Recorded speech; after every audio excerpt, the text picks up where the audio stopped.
Hello, everybody. Yeah, sorry for the delay.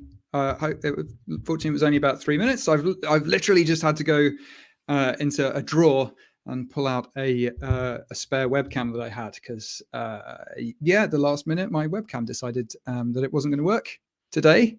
So that was slightly frustrating. It's been one of those days. You have those days every so often where nothing quite works out the way that you want it to. Today is definitely one of those days, and you may see that when we're actually coding stuff. I usually do a bit of preparation before the session to make sure that everything goes relatively smoothly. But today's just been kind of one setback after another. So I have some stuff set up. I have lots to talk about today. So I'm quite excited about the stuff we're going to talk about today. There's going to be it's going to be a good mix of Python and MongoDB. And from a MongoDB perspective, we're going to be actually querying databases and things, which I haven't actually done so much of while we've been building the docbridge library. And we're going to be talking about some theory of data modeling as well.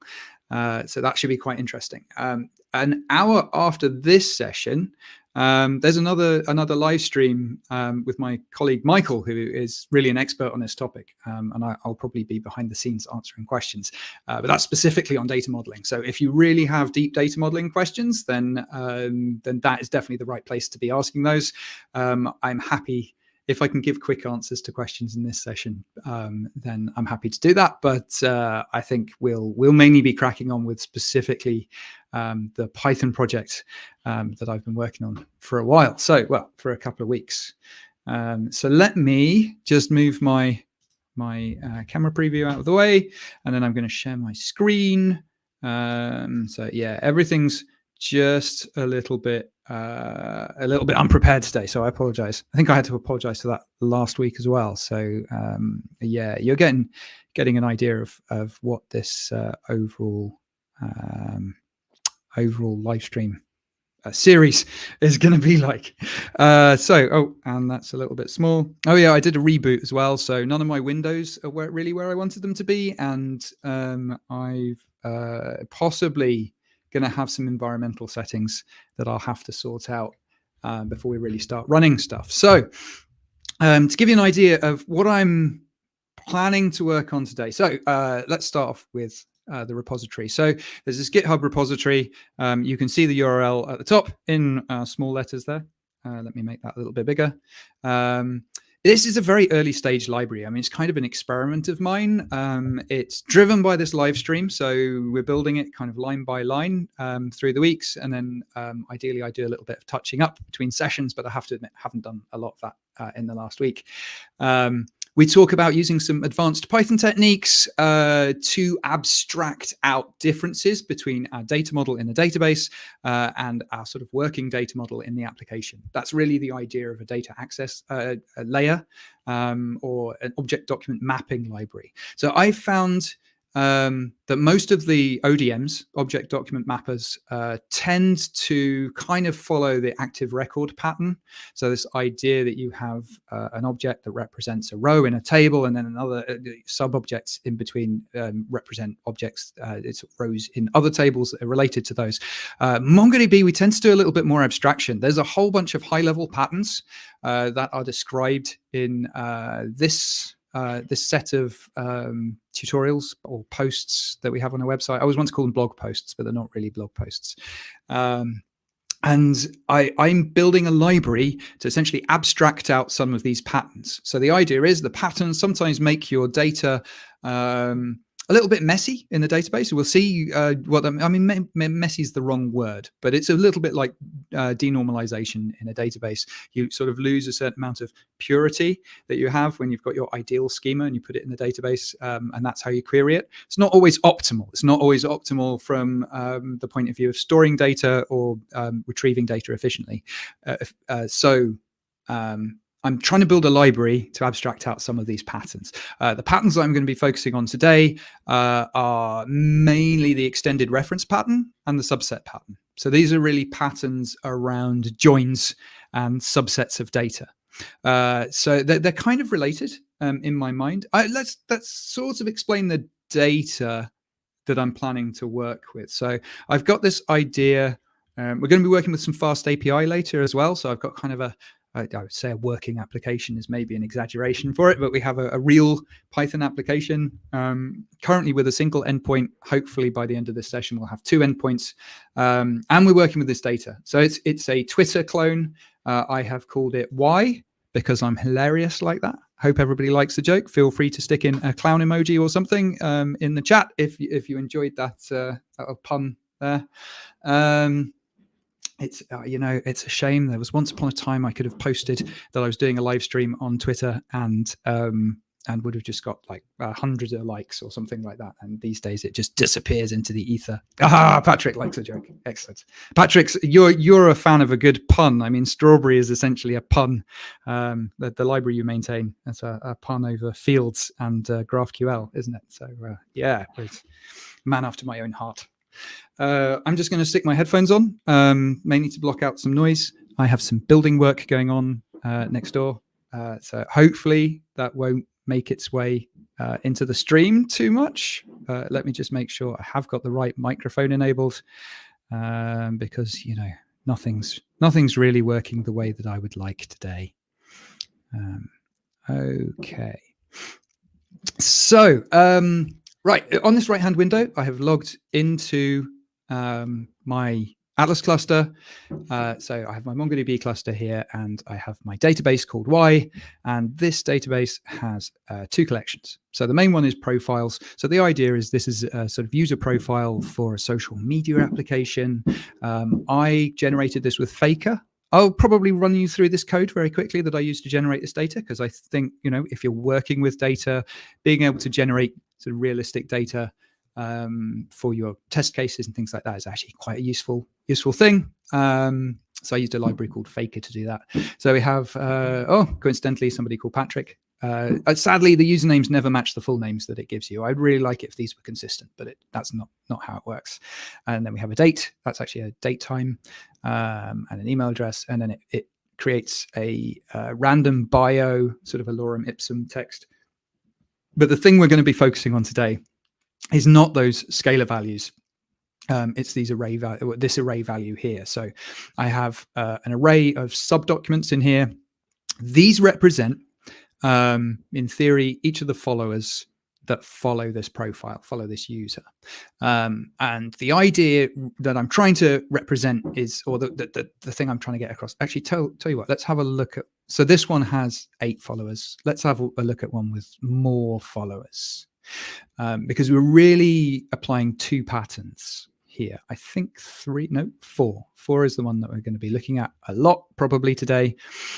So you notice I've got a follower count here, because that's a useful thing to be able to just quickly look up rather than having to kind of search the array each time to find out how many items are in it.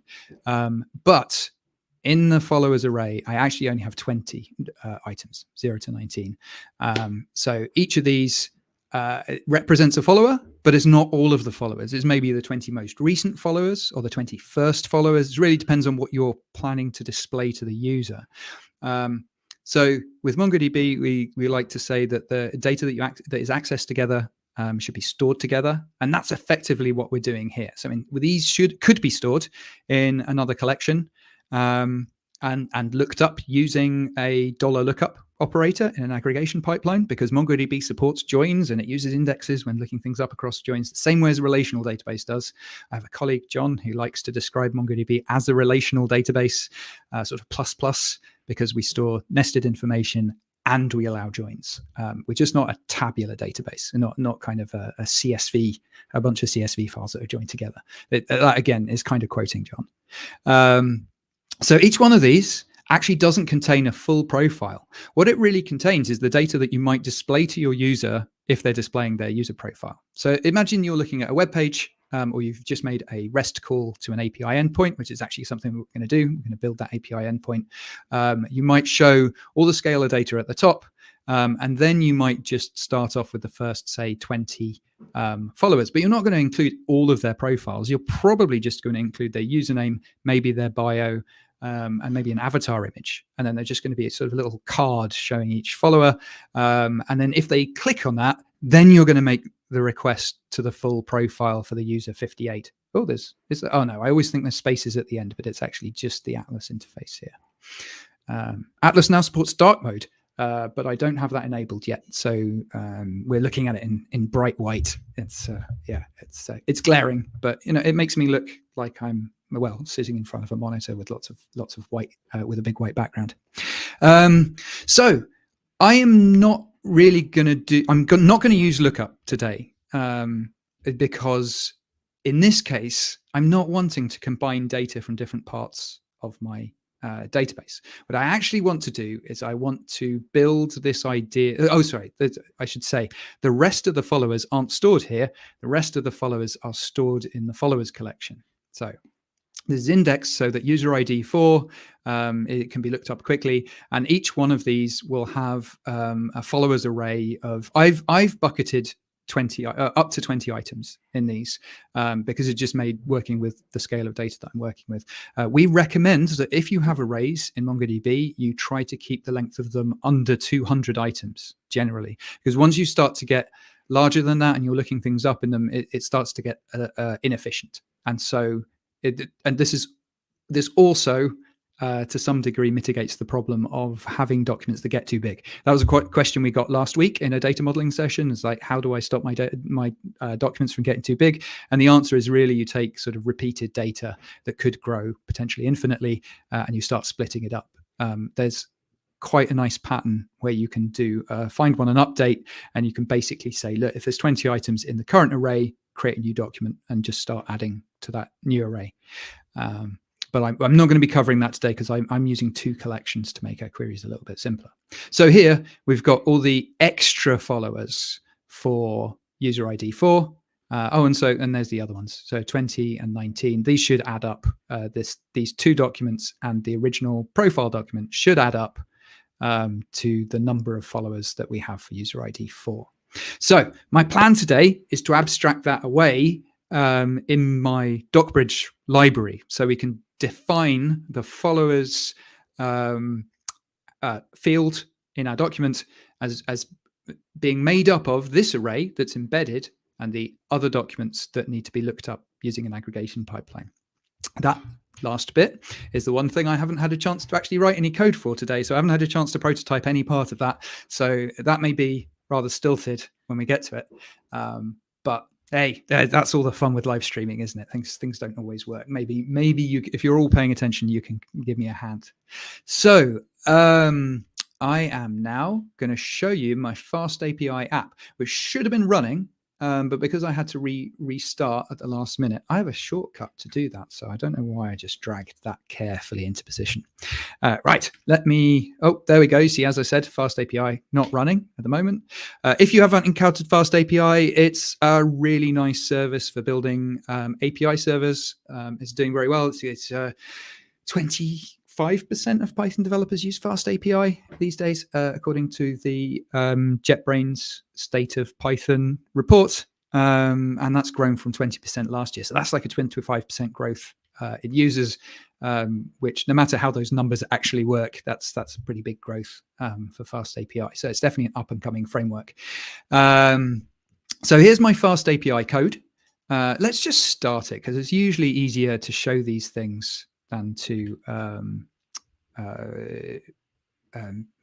describe them from scratch. So I'm going to go up. I'm going to try and find my virtual environment, which I think.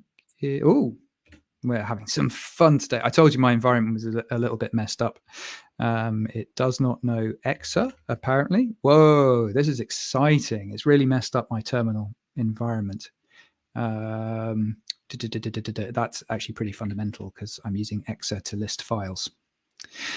Tell you what I'm going to do. Bear with me. I apologize for this. It did say when it started up VS Code that there were some problems understanding my terminal environment because they took too long to set up. So let me start up VS Code again.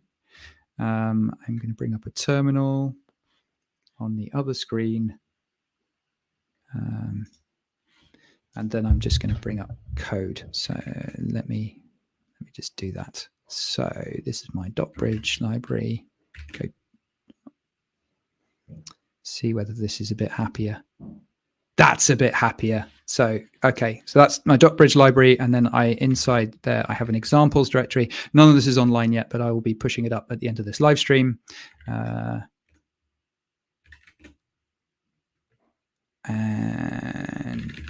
that one as well.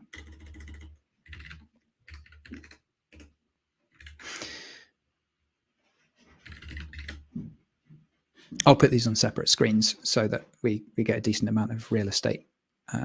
So one big screen.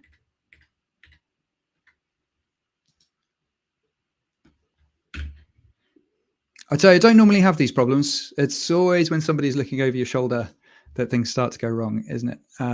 So this, is that just the log? Oh, nice. Yes, it understands how to use Exa now. So Exa is a neat replacement for LS. It's written in Rust. It's really fast. It does nice colors and things. It's just a little bit more powerful than LS. Although I will admit, never really learned most of the extended features. Although it will replace tree as well quite nicely, which is quite cool. I think, but anyway, okay. So I will. Sorry, just done that. Here we go. No, Unicorn. There we go. So I'm just starting up the server. I've told it that if there's any changes to the application file, it should reload the application. And now we can hopefully have a look here. Hello. There we go. So we have one endpoint, I think. Yep. It takes a user ID and it returns a profile. So I'm going to try it out. I'm going to stick in that profile we were looking at, which I think was 5. And then we're going to execute. Ta-da! So here we go. We've got user ID, we've got username. Actually, that was just name, full name. And then I think username is, oh, that's right. I'm not currently serializing all the information. And I'll explain why in just a short moment. So this is the code. So we're using Motor, which is an async version of PyMongo, effectively, also maintained by MongoDB, so it's fully supported. We've instantiated our Fast API app, which is an ASCII app. And then I'm just configuring database here. So I'm saying getting copy of the database. These are all lazy operations. So nothing actually even connects to the database at any of these points. It's done on the first time you actually, not even when you first run a query, but when you first start running through the results. Usually depends. That's it. Yeah. Many MongoDB calls are lazy, and it's, to be honest, I would normally stick a ping up here. So I'd send a ping command to the server just to make sure that the server's actually there before we kind of finish setting up the application. Or I would have some kind of state that the application would sit in, where it's like it's the MongoDB database is not ready yet, and this would sit and sort of it would spin and return a useful message until the database is up and running. So at the moment, I have defined a couple of documents. So this is from the docbridge library that I've imported. This used to be called simple. I've called it field now. So your sort of basic scalar field is called field now. And it takes a parameter called transform, which takes a function that takes whatever's in the underlying BSON document and transforms it for use within your application. So now whenever I get _ID, the value will be a string just kind of cast from the object ID, because we can't serialize object ID to JSON, and so it's just a little bit fiddly. So this makes life a little bit easier. When serializing, I have a root endpoint, which is a little bit pointless, but came with the demo that I copied and pasted. And then we have a profiles endpoint. So this is just looking up a single profile. I'm making the async call to get one document, because it's find one. I'm looking it up by user ID. And at the moment, I'm just saying I don't want the ID. I don't want either of the IDs, actually. And the reason for that is because this was originally just returning straight to here. And if I have an object ID, can't serialize that as JSON. So there was an error. So that would be what I've just done, like taking out my docbridge mapping. This would be kind of a naive approach to building an API built on MongoDB, and it should work. So let's just execute that again. There we go. We've got a bit more data this time because it's literally taking everything in the database, serializing it to JSON, or everything that came back from the query. That's actually really important. So what I'm building here is something that maps objects that have come back from a query. So I'm not really thinking about objects in a database at the moment. So yeah, we've just taken this and naively serialized it to the client. I notice that there's an extension like Fast API automatically takes datetime objects and converts them to strings, which is quite nice because that's often sort of a fiddly thing with converting to JSON. So I quite like that bit of usability. And I'm sure there's some sort of object ID serializer that I could plug in to get it to just automatically convert it to a string. But that's a relatively simplistic case for what I'm trying to do with this library, because the library itself does all the magic for you. So we have a document here. It will automatically, if you look up an attribute that isn't defined on the class, it will automatically just return that value from the underlying BSON document, unless strict is true when you instantiate the object. I'm going to make this a class level thing rather than an instance level thing, but that's for probably some of my own private development. Fields just looks some stuff up. You can override the field name so it maps differently to what's in the database. So if your database is full of fields using sort of camel case, or I forget what the other one is. Anyway, capital letters and things, not Python case, that's snake case. Then we can do some mapping here. And again, plan to add some functionality to automatically do remapping, kind of transformations of field names, but that's just not something that I've implemented at the moment. It will probably be a hacky regex because that's the best way to transform one bit of text into another. So I've been covering this in the last few weeks, so I won't spend a lot of time looking at this, but I will say we're going to add another one of these field types to deal with our sequence. Oh, I feel like that's a lot of preamble before we really got to write any code. So we have this thing that works, but as I said, this is naive. I was being rude to people who do this kind of thing.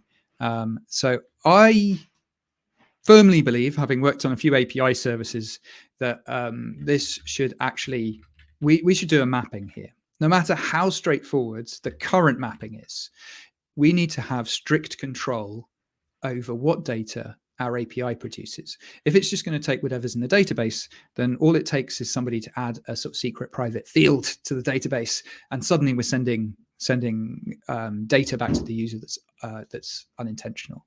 So I've profile equals. So instead, what I'm doing here is I'm just wrapping the dictionary that's returned from here in my profile wrapper that does this mapping.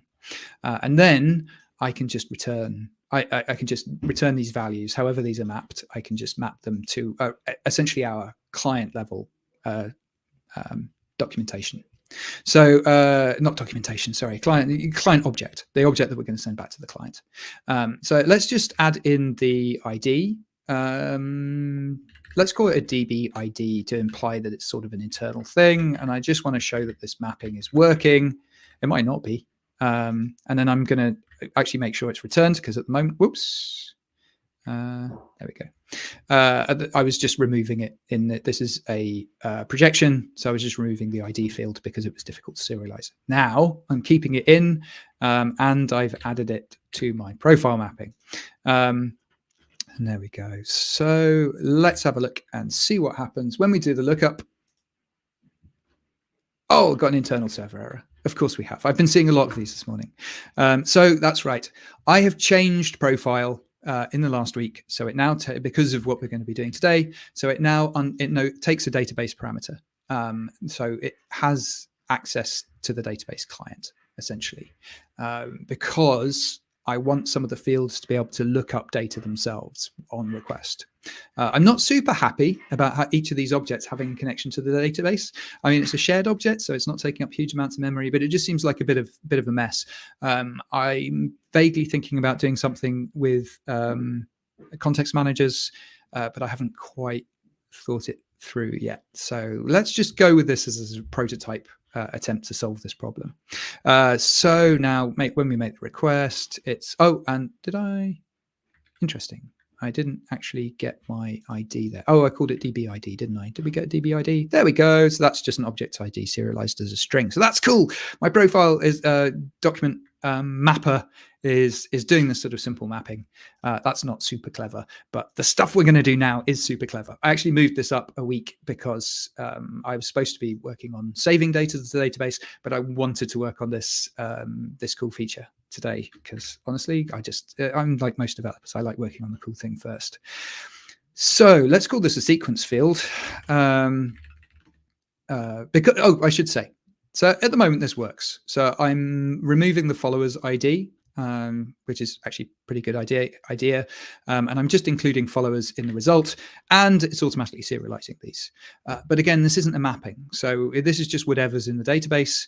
I definitely want to do a mapping. That might include mapping _ID to a string and including it. Yeah, there's a bunch of things we might want to do, but really I want this sort of recursive approach to deserializing stuff. So when you've got something that's of a type, at the moment I can transform a scalar type. I want to be able to transform sequence types as well. So I want this to go as deep as I like. I'm actually going, am I going to leave that in? Let's solve that later. So followers is profile followers. Now I want this to be a sequence of follower documents, not BSON documents. So at the moment, I'm already doing this transformation.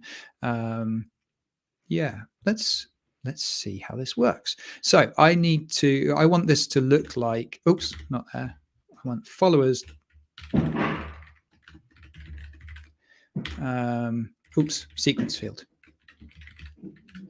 Maybe this could be sequence equals true. Again, might have to think about the ergonomics of that. It doesn't know what sequence field is yet. I'm just trying to show you what I want the user object to do. So let's import it. And then we're going to go back to the underlying library and add it, like implement it. So here we go. Now, there's one problem I've been having while working on the library, which is that it doesn't recognize changes in the library because the library is just imported. So I'm having to restart Fast API each time. Doesn't take very long. It's just a bit fiddly, but hopefully this shouldn't be too bad. So I think I'll probably write some unit tests actually to because that'll be a quicker way of developing it. Let's bring up a terminal. Let's see if the tests did pass earlier, but they might not now because it's been one of those days. There you are. Oh, why does it want PyTest async IO? Did I have that in the conf test? I don't remember adding that. Oh, that's right, because we're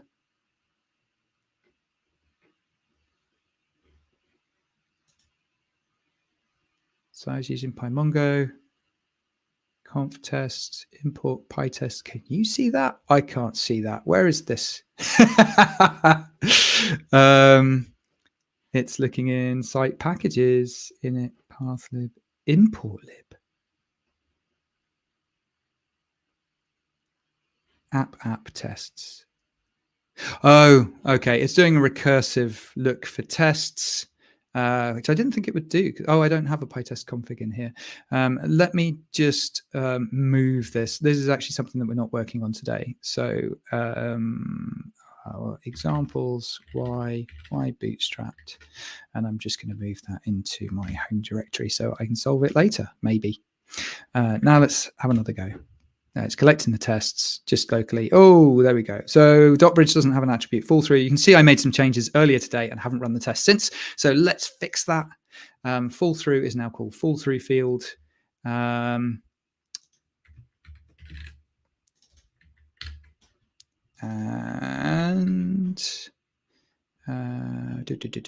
okay.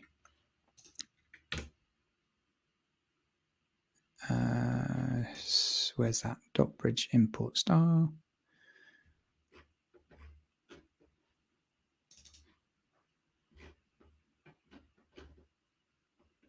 Oh, do you know? I think it might be in here. Did I define an all? I did. There we go.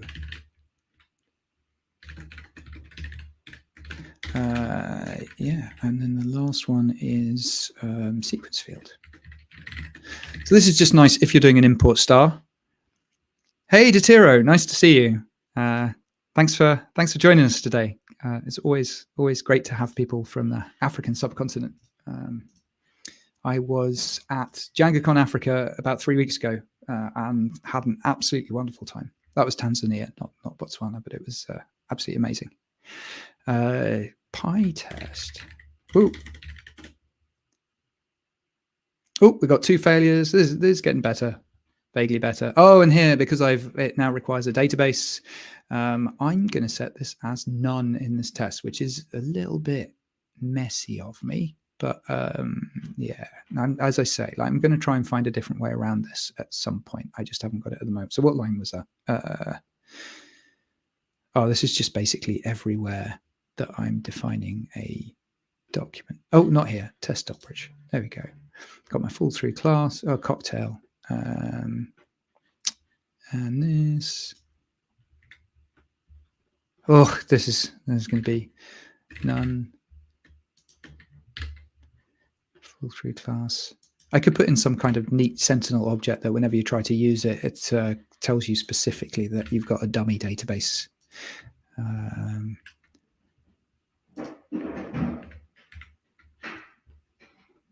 So that was, hopefully, that's all of test cocktails. Oh, there we go. And so now we've got, oh, no, that wasn't test cocktails. Where's test cocktail? Test update MongoDB.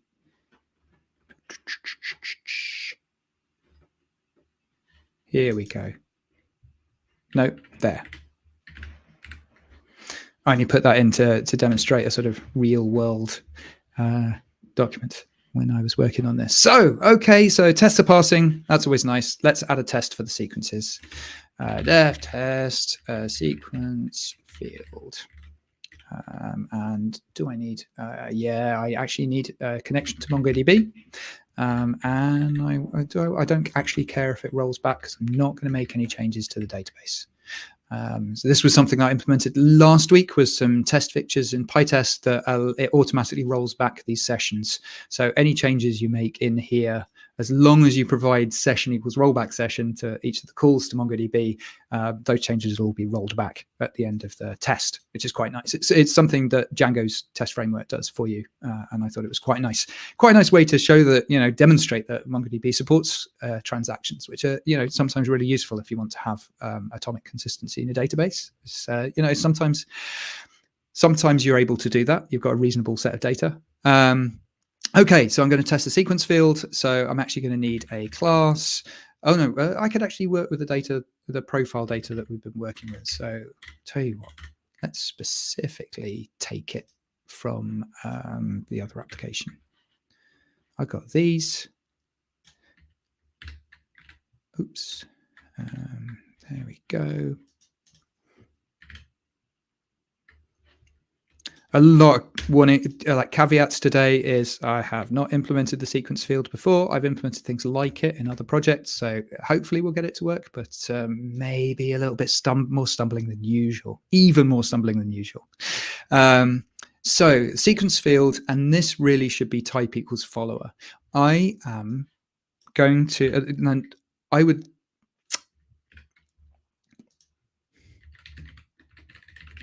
so, I can't refer to follower here because follower hasn't been defined yet. Things in Python are defined. It's a one-stage compiler, and so it hasn't encountered follower yet, so it can't refer to it.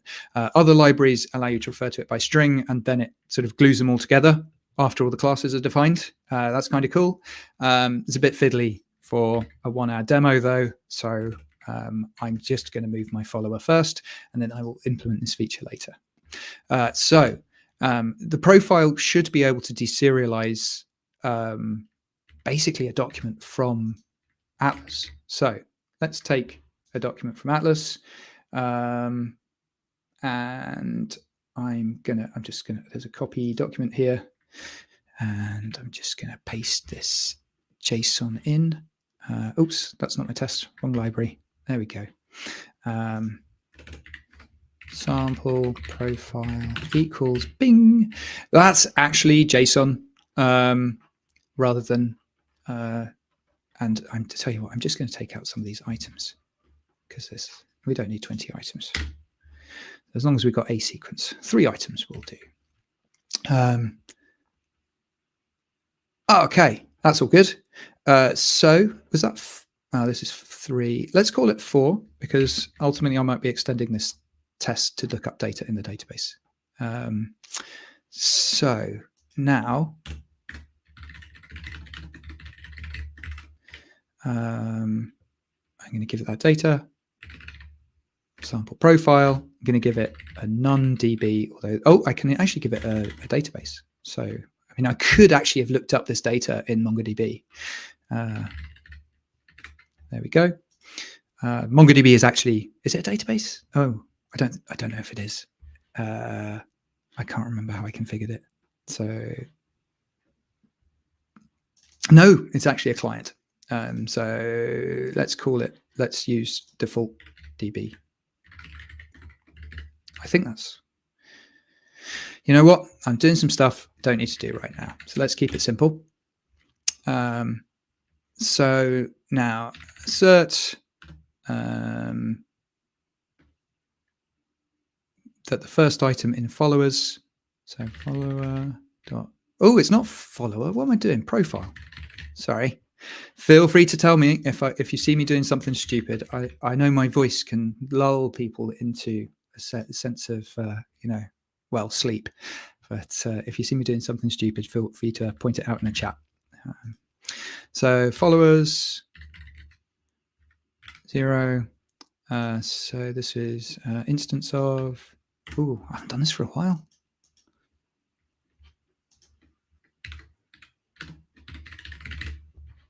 Is instance, not instance of. So this is going to fail, hopefully. I always try and get my tests to fail first, because the number of times that I've had tests that seem to pass first time and then you discover it's not running them, or it's not actually running any assertions or whatever. Sequence field takes no argument. So, okay, let's fix that in the underlying. This is the underlying library. So sequence field.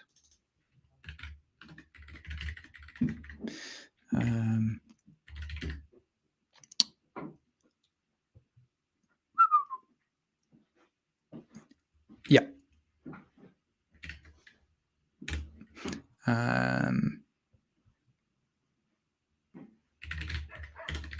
Cool. There we go. And of course, self. You know, I have been programming in Python for around 23 years, and I still forget self, and I still forget the colon at the end of the line in if statements sometimes. That's, one of my maxims is it helps to be a little bit stupid, which I mean by it helps to teach if you make mistakes yourself. But I have to say that one, like maybe that's more than a little bit stupid, given the amount of experience there. So sequence field is not subscriptable. That's cool. That is because I haven't implemented the descriptor protocol yet. So I need to implement get so that it actually returns the underlying data, but transformed.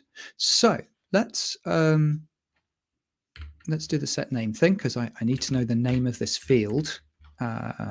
And by that, I mean when the class is defined here, when it sets this up and says followers equals, it will then call this instance that it's just created and call it to tell it that its name is followers. This is a relatively new feature in Python. I want to say 3.4. Could be later than that, though. It's really useful. You used to have to use meta class to find out the name of a field. You used to have to loop through each of the items and call something. But now it's part of Python, which is always nice. Right, and when get is called, I want to return the underlying field. So I can look that up as, we're already doing this with simple, so I can just look it up and raise a key error.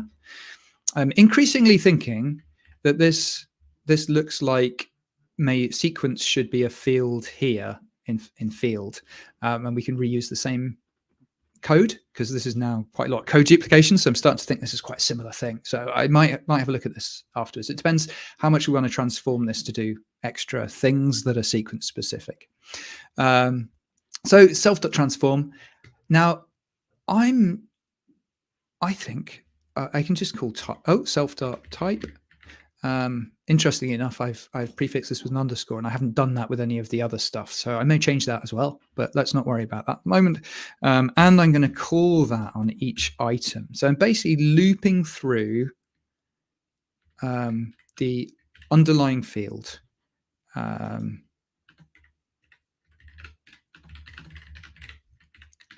then transforming each item into whatever the type is. And the type here should be follower. So now I should have an array of followers. So let's see. Name set to followers. I've obviously got a print statement somewhere, and the assertion is false. Why is the assertion false?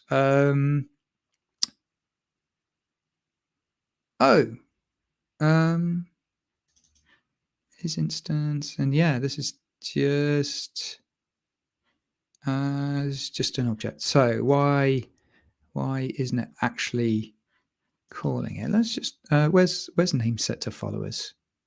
Oh, there it is. So definitely got the name set. That's nice. I'm going to do some print line debugging because I'm lazy. And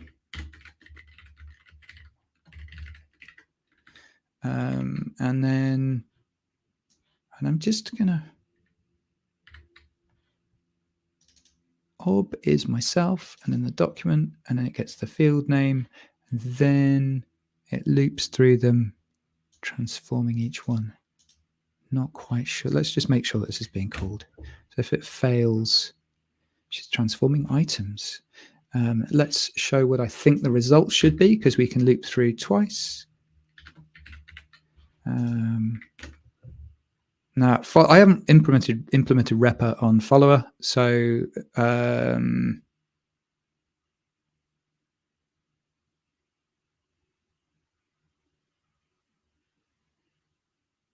that's interesting. Why is it not printed out my text? Hey, there's always something, isn't there? Print. I'm just gonna. What is going on? Oops.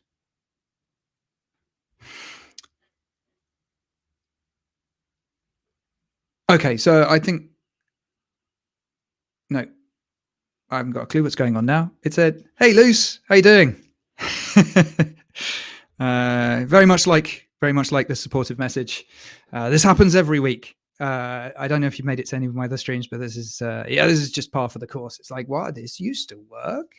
I think this get method is not being called, but I do not know why. But no, it must be being called because this was printing transforming items. Was it not a moment ago? Am I going mad?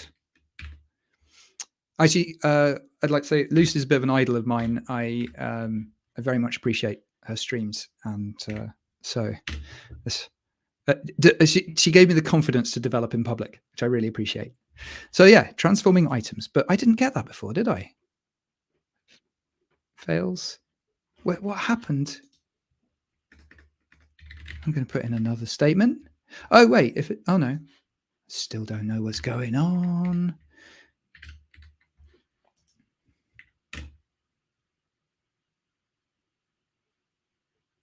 You know, there is one thing. There's one problem with this as well, is that this shouldn't work because I need to pass it the database as well. So I actually need access to my ob doc. Where is it getting doc from? I've just realized, yeah, this is me being. So this works. Full through field. Yeah.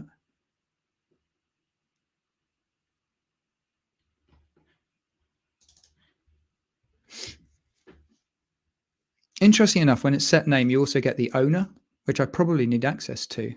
Oh yes, ob is the containing object. It's not this object, which is self. So that makes sense, at least. Ob.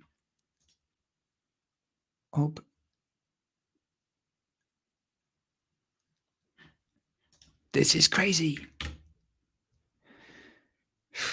Transforming items, and then it's not printing anything.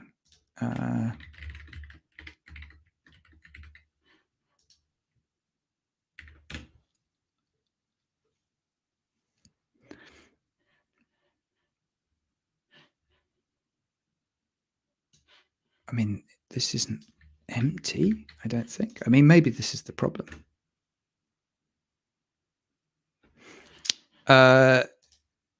Hello? I have no idea how to pronounce your name, unless it is Atul, actually, which would make sense. I'm confused by the X and the T, but lovely to meet you. Thank you for coming to the stream. I apologize if you have just arrived. This is being a little bit stilted, and more support from Luce. Always appreciate that. This is one of those things where I can always fix it in next week's live stream. It looks like I'm going to have to do the complex join stuff in next week's live stream anyway, which is it's good. I think there's lots of interesting material in this project. So there we've got an empty array.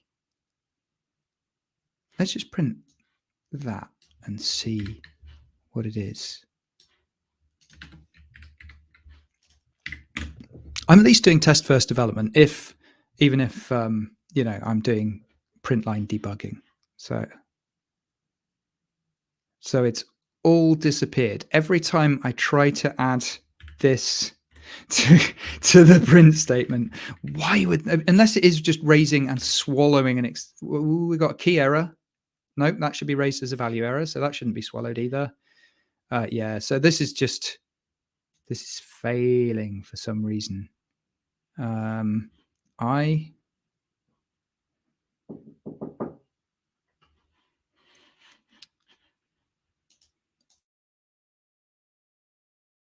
just pop away. That's me finished for today.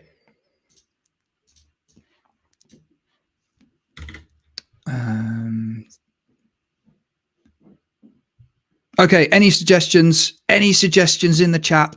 I will be taking them now. Last week, Anshay really helped me out with a problem with transactions, which was just sort of an oversight. I was not passing the session in to all the bits of the query. It is...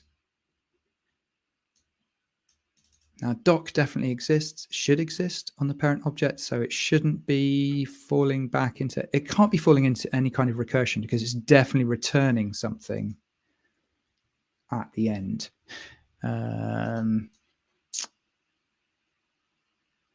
Let's try raising it. Just going to print out whatever that is.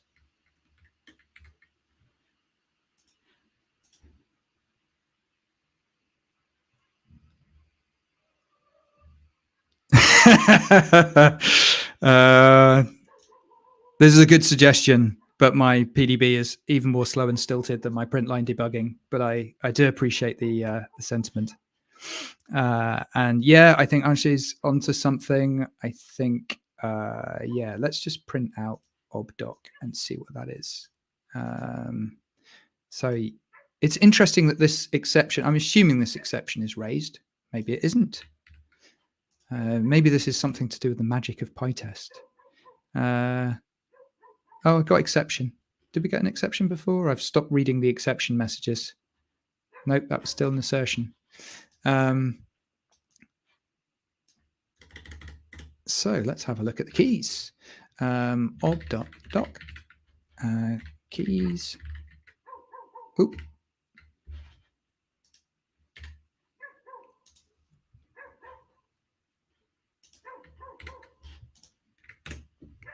This is exciting.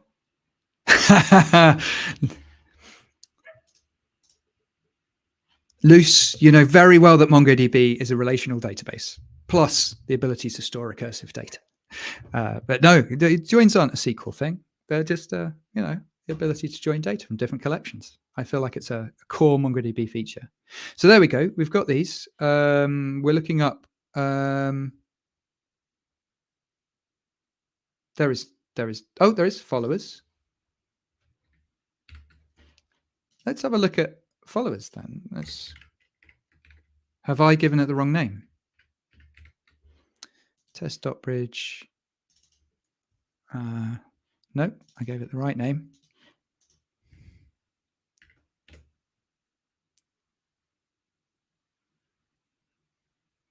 So followers looks like that.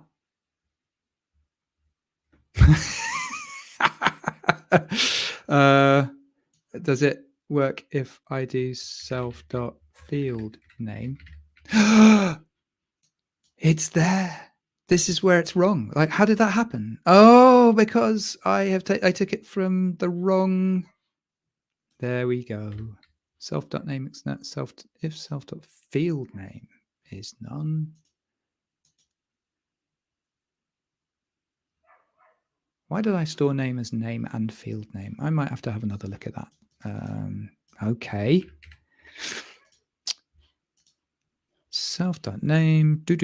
Oops, and I copied an extra line that I don't need. This is going to fix it. There's always the stupid stuff, isn't it? I spent ages trying to build dummy data before this session, this dummy data that we're looking at, and I did something really dumb. Couldn't understand why I was only getting 20 items back, and then I realized I had hard-coded the number 20 somewhere that I shouldn't have done. Yeah, I think it took me an hour to work that out. That was very frustrating. So, runtime error calling set name on sequence field.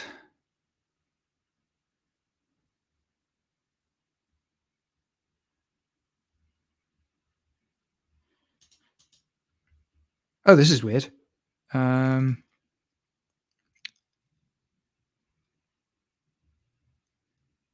Error calling set name.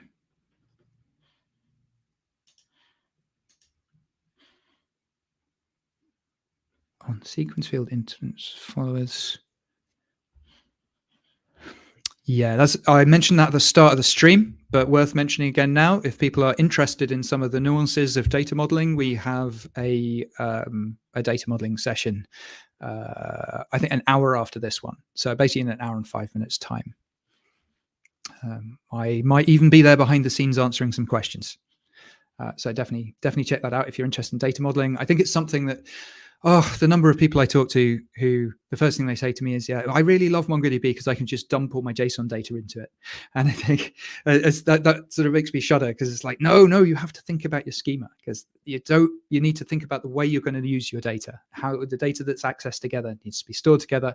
But also you need to think about how your data is going to change over time. Need to think about keeping your index sizes small. There's a whole load of nuances around data modeling. Hopefully Michael will be able to help with that on the data modeling stream. Right, so let's get back to this. I want to fix this. I got 5 minutes. Let's see if I can do this. So I'm getting error calling set name, but that's not actually a very, very good error message. And why is there a runtime error? It's like, have I defined that somewhere? If I've been lazy? No.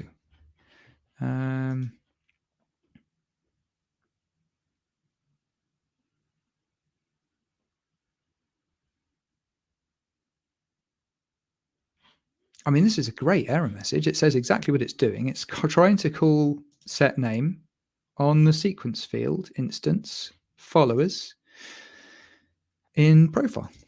So it's exactly the right point, but like, why is it failing? So, okay, well, what happens? Oh, failing to look up self.field name because I haven't defined self.field name. Oh, this is me being dumb. Like this, half the errors you get are because you copy and paste, and I'm about to do it again.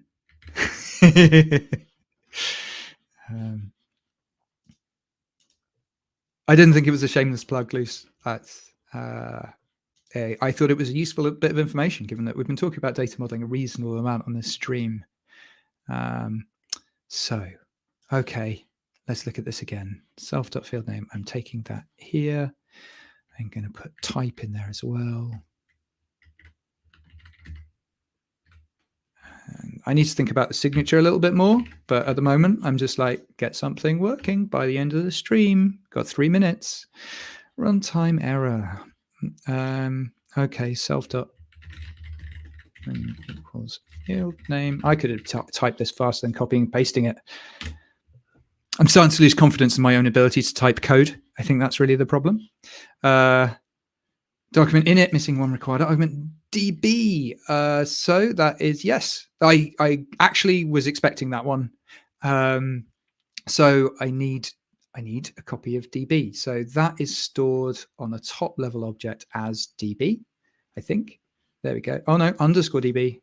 See, I'm using my underscores again now. Consistency makes life so much easier. So I really should have some consistency. So it's just in that here I need to provide ob.underscore DB as a second parameter. And then, yeah,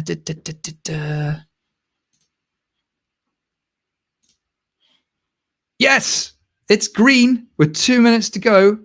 So now I have a series of followers instead of the top level, the dictionaries.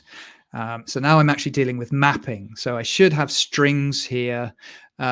This now becomes part of a sort of bigger transformation. So back in my Fast API application, so the actual client application, I will now have these fields. They'll have IDs that are strings. And so followers, I could actually do some kind of sort of loop through,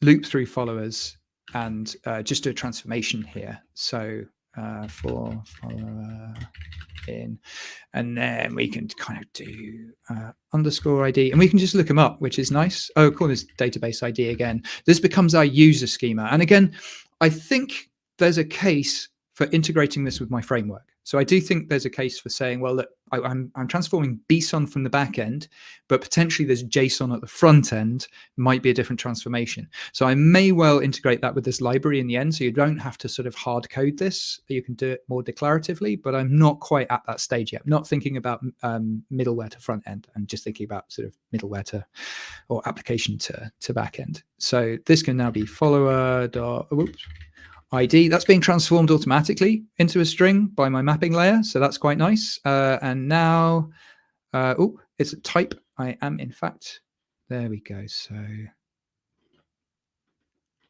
I haven't defined this properly. It's called type because there we go, because it's sequence. And it should be, oh, no. I'm messing this up completely. Sorry. Transform string, sequence field, type equals follower. Because I can't define them in the wrong order, I'm going to have to move that first. We're on the limit of the time. I have to stop Fast API anyway to make sure it brings up the latest version of docbridge, my library. So now let's try this. I love it when it's down to the wire like this. I don't love it. Getting an array. Yeah, I think you're a bit ahead of time. So ID is mapped to missing document property underscore ID. That is because I have a, where am I? Wrong one. Nope, it was the right one. Where I've done my query, I am taking this out. So this is my projection. Just going to take that out. So we have all of the fields. And now this should work. Confident is going to work. There it is. And we're now mapping the followers into our client, what we want to send to the client. So, didn't get what I wanted to do, all of what I wanted to do. Next week, I am going to extend the sequence object so that when it runs out of items that are embedded in the document, it will run an aggregation in the background to start pulling in the extra items that are stored in the followers collection. So hopefully that'll be so kind of more exciting when we start getting into more aggregation pipelines and things. I hope you enjoyed the content today. I'm just going to commit this sample application and everything else into the GitHub repo. If you have suggestions, thoughts, bug reports, whatever, like feel free to stick them in an issue. Or you can find me on various social networks. My LinkedIn happens to be this one, Bedmond Mark, on LinkedIn, because I can't change it. Everything else is GD2K, but not LinkedIn, sadly. Thank you very much for being here this week. I've really enjoyed doing this, although it has been a little bit seat of the pants this week. I think, given that most of next week's stuff is at least partly prepared, I should be a little bit smoother with this. But thank you for sticking with me, and I'll see you next week. Take care, everybody.